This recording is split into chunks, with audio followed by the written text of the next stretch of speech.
comedy and combat sports, then we have the podcast for you, because we cover that and much, much more. Do you like to debate with your friends? Do we have the perfect segment for you? It's the 531, where we take any given subject, break it down to a top 5. From there, we debate it down to 3, and then into that number 1 spot. If you want to get a hold of us, find us on our social medias. Search Working Fans Podcast on any major social media platform. And if you want to find the podcast, search for us on any major podcast platform, as well as YouTube. Working Fans Podcast. We put in the work so you don't have to.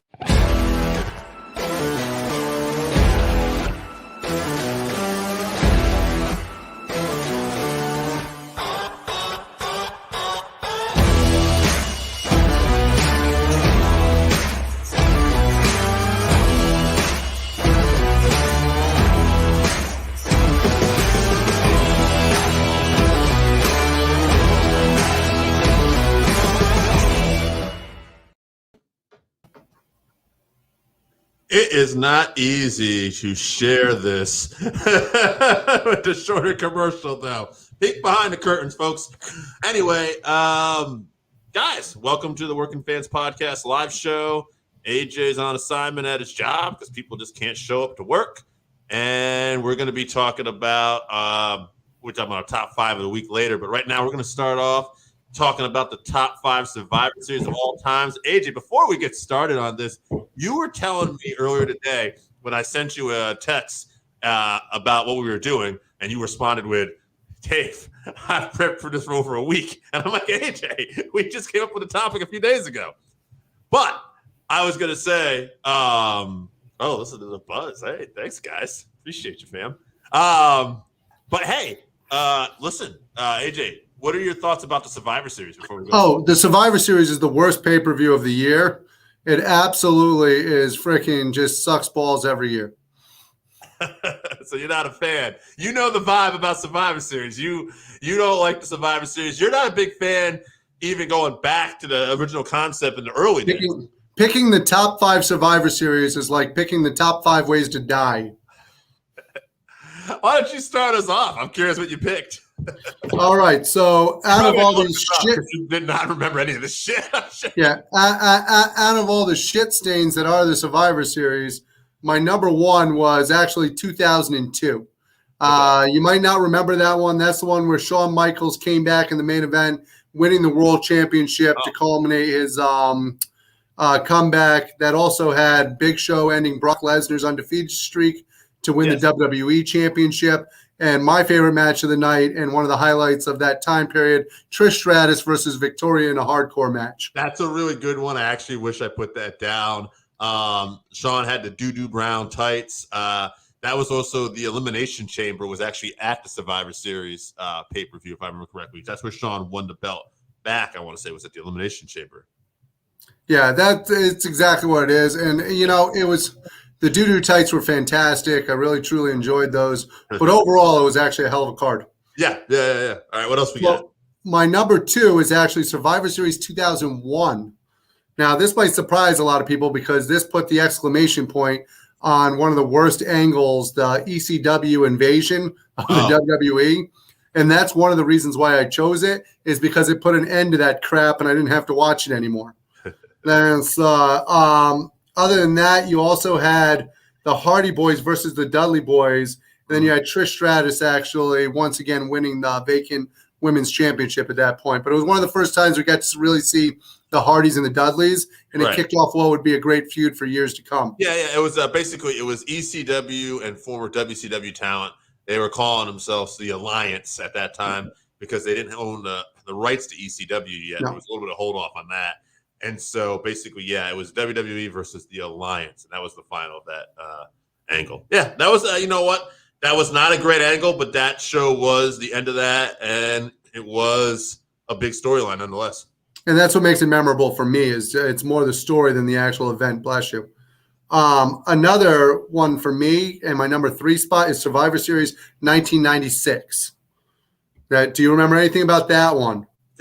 Oh man, you correct me if I'm wrong here. Is that when Bret Hart came back to wrestle Steve Austin? You are 100% correct. The main event is actually Psycho Sid versus Shawn Michaels for the WWE Championship. Okay. If you remember, Sid had turned on Shawn Michaels. So you had that, and then you had Steve Austin versus Bret Hart. To me, that Steve Austin-Bret Hart match, if you go back and watch it, still holds up today. It just was a hell of a match. And it was also The Rock's debut. Oh, yes. That's and you can see The Rock in all his glory in that first event. That's one of the. I think he should have stuck with that outfit that he wore that night. I think that it would have made his career even richer. Also, Undertaker versus Mankind that night. They went to Boiler Room, right? What's that? No, that was not the Boiler Room. That was just a straight up match. Yeah, after the Boiler Room and after the Buried Alive, they went to a straight match. It was Taker kind of coming back after being buried alive, but. Yeah, and also to follow up too, and hey, by the way, good picks. Obviously, you had to do some research because you didn't like this. I did. I actually don't like the Survivor Series in general, but I went back and I found some of the ones that had some of the matches on it that I truly enjoyed, and that's how I picked them. And Sid actually got a very favorable response that night, despite being the heel, and he literally hit Sean's like 60-something-year-old trainer, Jose Lothario. Yeah. And they ended up taking the camera. And hit him with the camera. Yeah, and was just cheered. The garden went nuts for him. Probably Sid's greatest moment. Yeah, so a lot of people think that led to the death of Jose 20 years later. But in 2011 Survivor Series is my number 4. That's the one actually where The Rock had his first match in 7 years with John Cena against The Miz and R-Truth. That's now while their opponents weren't necessarily great, seeing The Rock back in the ring obviously was a huge moment. And then you had CM Punk defeating Alberto Del Rio for the WWE Championship. And that pretty much just made the crowd explode when he got that championship wrapped around his waist. So for me, that's one of the big Survivor Series. So that's their 4, I believe? That's 4. Yes. That's and now I'm going to hit you with one that's going to surprise you because you're going to expect me to go with one of the older ones. And I'm going with 2009. Okay. 2009 was actually John Cena versus Shawn Michaels versus Triple H. And The Undertaker versus Chris Jericho versus The Big Show for both of the world titles. So those were just great all-around matches for it. And then it also had a great elimination tag matches during the course of the evening. And you got to see that was one of the points in times where Kofi Kingston was just starting, Drew McIntyre was just starting, Sheamus was just starting, and all of them had big wins on the pay-per-view. Yeah, and I want to say what I remember about that was that Shawn Michaels actually kicked off the show kicked off that triple threat match by super kicking his partner Triple H in the face. Yes. Hey, this is all about the belt. So that is my 5. I did not pick any of the nostalgic ones that a lot of you guys are going to pick because I think that those ones were straight garbage. All right, well, it's just me here today. So Survivor Series 87, I did pick the first one for nostalgia reasons. Survivor Series 91, that's where Undertaker won the world title. We talked about that before. Tombstone and Hulk Hogan. 97, it's the most infamous Survivor Series of all time. It's the Montreal Screwjob. I think a lot of people even forget that was a Survivor Series, to be honest with you. Right, yeah. So I had to have that on there. Which clearly shows the importance of the Survivor Series. 2019, that was the year that NXT was actually involved in the brand supremacy, and they won. And that almost made my list, and if NXT wasn't a dead brand, it would have. And finally, 2014 Survivor Series, because that was when the icon Sting made his debut into WWE, and that was quite a moment and not expected. So once again, that would have made my list also, but what followed that Survivor Series and what they did to Sting is why I try to forget it. I don't think we've had any of the same picks. It is just me and you, but I think we'll pick a winner, actually, because I'm going to agree with one of your picks. And I'm going to agree the very first one you mentioned, where I believe it was Shawn won the world title, and then Big Show ended up stealing Brock Lesnar's streak. That was a really surprising moment for the time. Lesnar also threw Big Show around like a baby, and that was the first time we ever saw him like that. Also, don't forget that Trish Stratus overcame Victoria in a hardcore match. Yes, she did. So I'm going to say that's our number one pick. Yeah, And- I'm happy to go with that one also. I think that out of what's normally a shitstorm of a show, that one had the most viable matches on it. Absolutely. Now, before we talk about our top 5 matches of the week, how about a little commercial for some shows that are on the buzz as well? You where's the competition? Bring on the competition. We need some competition. Y'all ain't no competition. It's time to ball. Yeah, y'all, it's time to brawl. Cause see, we bout to stomp y'all from the jump fall. Me worried not at all. Your team is gonna fall. Hope you learn something from it. Cause we schooling all of y'all. Putting you to shame. Gon' hate you even came. Bringing the pain to anybody coming through the lane. Simple and plain. We gon' play it like we playing dames. Ain't got a chance even if we give away the game. So hope you brought your best. Go put your skills to the test. An early off season, about to lay your team to rest. Chalk is another loss. That's what it's gonna cost. Go with your instincts if you're having second thoughts. Your buck, this is where it stops, player. From the point to the center, whole team got hops, player. We be the kings of this division, here to knock you out the box, player. Just wait until I get the rock, player. We tired of playing losers. Oh, y'all think y'all some winners? No matter who we up against. So, all right, we're going to talk our top 5 of the week. So me and AJ just had recorded like our top 5 male wrestlers of the year before we did this.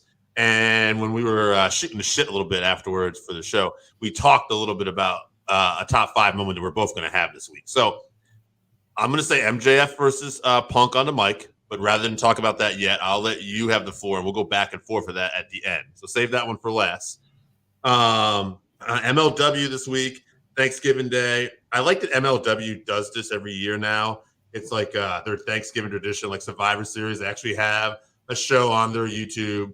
And this year they had Alex Kane, who's like the suplex assassin. He basically, suplexes everybody around. And he won the MLW national title in a ladder match. He also interfered and cost Calvin Tankman, another huge prospect working for MLW, a match against TJP. And TJP advanced. That was the Opera Cup semifinals. So right now it's TJP versus Davey Richards in the finals of the Opera Cup. And I'm just happy to have a show out. So it made my list for the week. I didn't want everything to be AEW because other than that, I had basically the Danielson Hangman Page segment. Is that the show producer Joe went to live? MLW? Yeah, and I know he was going to a show live on Thanksgiving Day. No, that wasn't live. No, he went to Beyond Wrestling show live. I did not see that, but Mike Bennett was on the show, and Taven was also on the show. So they had a lot of good stars. Remember Sugar Dunkinton, who was in AEW for a little bit there. Mike Bennett's actually on the show tonight in Bethany at the NEW Asylum. He is actually the headquarters there, their home field, if you will. Mike Bennett's actually on the show there. Yeah, and also Mike Bennett and Taven are defending the Ring of Honor tag titles at the NWA Hard Times pay-per-view. Carmelo Hayes was on the show, but not on it. Oh, interesting. Oh, okay. Well, yeah, because he can't be on the show. Yeah, it's interesting he was even there, but he's from the area, so that's kind of cool that he was around. Good scoop there, the buzz. I like the fact we can talk about this after, if you will, because we're talking about the top 5 right now. But Carmella Hayes' freaking partner there doesn't make the team, but Rick Steiner's son does for the War Games. Oh yeah, well, good reason. Where are we going to get a fourth? I'll get to your top 5. Mine, I had another thing I had was people throwing the belt back at Cody in that tag match on AEW Dynamite this week. Yeah. It was very reminiscent to stuff that happened to John Cena back when they were doing the ECW One Night Stand, where he lost it to RVD. He lost that title. And what's interesting about that was I believe that was at the Hammerstein Ballroom, which segues to my final top 5 of the week. GCW coming to the Hammerstein Ballroom. Sold it out this week. It sold out, and it was announced this week that Eddie Kingston will also be on that show. So very cool for GCW. They got the Briscoes. I know that were already announced going to be there. Now Eddie Kingston's announced. It's so great I mean, we talked about it before, but I really just love that all these companies are like sharing talent nowadays, with the exception of Eddie Kingston is also on a lot of shows for NEW, which actually is here in the state of Connecticut. He was. And now, all right, well, why don't we get to your list? Like you said, we'll save the MJF Punk stuff. We'll talk about that in a minute. I know that's going to be on your list. So what else you got here? So my top 5 of the week is, first of all, this week was not great.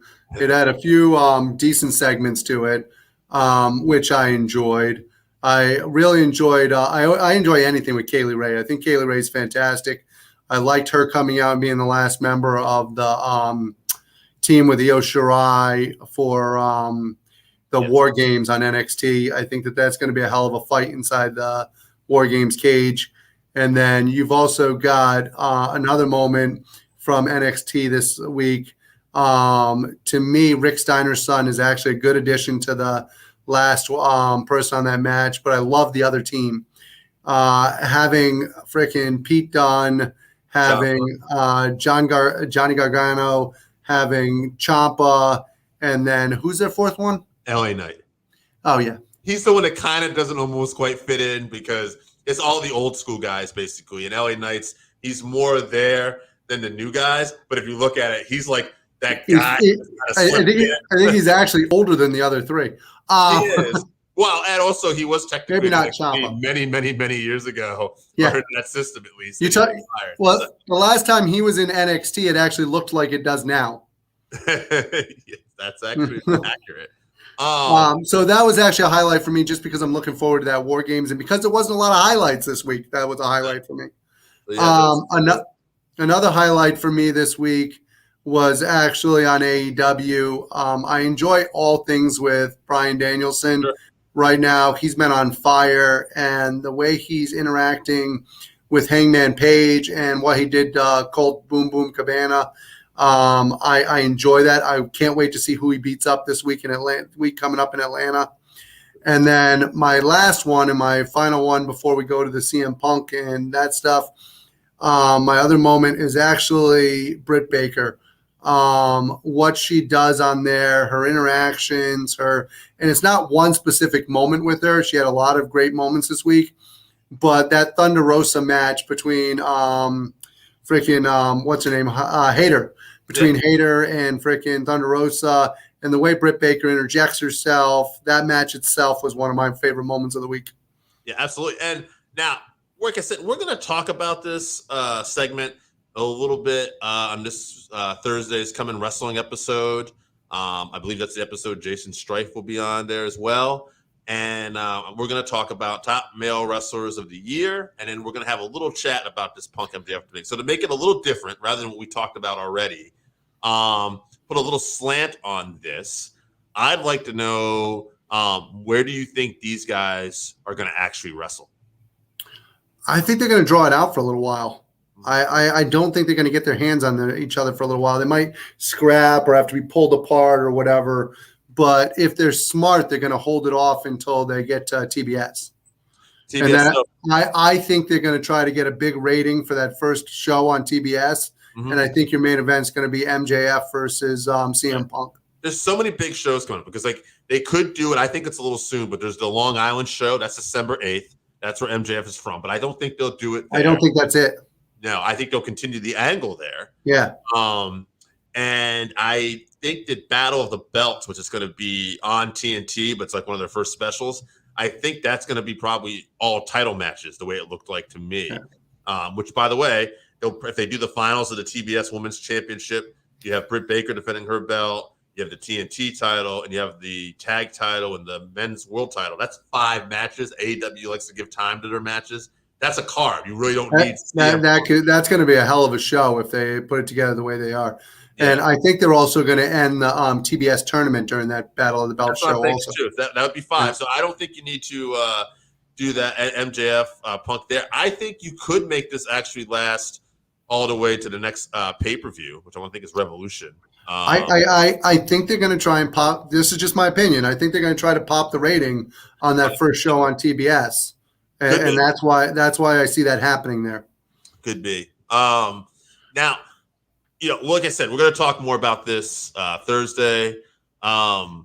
Yeah, What- for me, man, go ahead. There's an interesting show coming up, and I know this is off topic, but there's an interesting fine. show coming up in WWE called Day One. Right. Unless Nope, you read it that's wrong, not and then right. unless you read it wrong, and then it's one day. But either way, that looks like an interesting show that they're going to have. I guess it's just going to be a one-time thing in January. You don't typically see other events in January the same month as the Royal Rumble, so it's kind of intriguing that they're doing that. Yeah, it's on New Year's Day as well, too. Yeah. Or New Year's Eve. I think it's New Year's Day, and New Year's then Day, right. it's New Year's Day on the holiday, and then obviously so Day One, but then also I mean you got Roman Reigns and Day One, so Right. it's got to be an interesting thing. Yeah, I'll tell you what I did like about that is that they took the month of December off, and there's no pay-per-views. I like if the WWE tries to scale back a little bit on pay-per-views. I think that would be really good for us fans because obviously they can't keep up. Like, with all these- I like that they're scaling back on it because it means I have to watch one less garbage pay-per-view from the WWE. Yeah. I mean, honestly, I don't know. Like, we really need a Day One. Like, I wish we could just wait till Royal Rumble. You know. Speaking of Day One, where's Randy Osgood? Yeah, I don't know, man. Homie ain't here today. I didn't send him. I'm working the fields. You know, out there plowing. What's he up in New Hampshire? We're helping Jesse plow the fields. I mean, what's going on here? You know, those two are best friends, I believe. But all right. Well, on that note, I think that's about it for this week. There wasn't really again his booster shot. Good for him. I don't think there was a lot to really talk about this week. There wasn't. We can talk a little bit more about the CM Punk actual interaction with MJF. I mean, we're going to talk about that Thursday, though. You have anything you want to add that's going to be different? Well, yeah, because we're on the live show, and people who tune in for the freaking live show deserve something special. Okay. So let's give our actual heartfelt feelings on this damn thing. All right. That's I think MJF came across as a freaking champ. I love the way it went back and forth. CM Punk was very good in his timing, allowing MJF to get his stuff out. I love the interaction of, I know you were a fan of mine because you have my poster in your bedroom and stuff of that nature. I absolutely love the interaction between the two of them, and I love the fact that nobody interrupted them. Would you say the best line of the whole segment was, "You're a less famous Miz"? Was that the Oh, best? my God. The crowd started chanting Miz. Right. Miz got a louder crowd chant on the freaking AEW than he has in the WWE in the last decade. Yeah, I think there was a lot of good lines. Like MJF referenced the UFC career of Punk. All good stuff. Taking your ball, go home crying like a little bitch. Oh, it's fantastic. That's Yeah. even making jokes about the reference of, no, I did cheer for you. However, this is not the same CM Punk that I cheered for. Also, make Punk with the reference of the Rosie O'Donnell show. that was fantastic too. When you were marking out on Rosie O'Donnell. Yeah, all good stuff. I think the line of the night, though, and we'll take that little slant on this too. I have to say is you're a less famous Miz. Like that one was. First of all, anytime you can insult somebody by comparing them to the Miz, that's fantastic. Now, in that same breath, I'm going to stick up for the Miz here. The Miz has done this now for a very long time and has gotten more out of less talent than any person I know. That's a backhanded compliment, I think, but it's what you do. He's the third most talented wrestler out of Cleveland, and probably the most famous of the three. Okay, Johnny Gargano. Who's the other one? You're not even remembering him. Dolph Ziggler's from Cleveland. Is Dolph from Cleveland? Yeah, that's where he's actually from. You say so. That's why they actually get along so well. You know the vibe. All right. Well, that's all I got for this week, man. I don't have a lot, like I said. So, Working Fans Podcast, live show, Man They Call Dave, AJ Strangebrew. We do the work so you don't have to.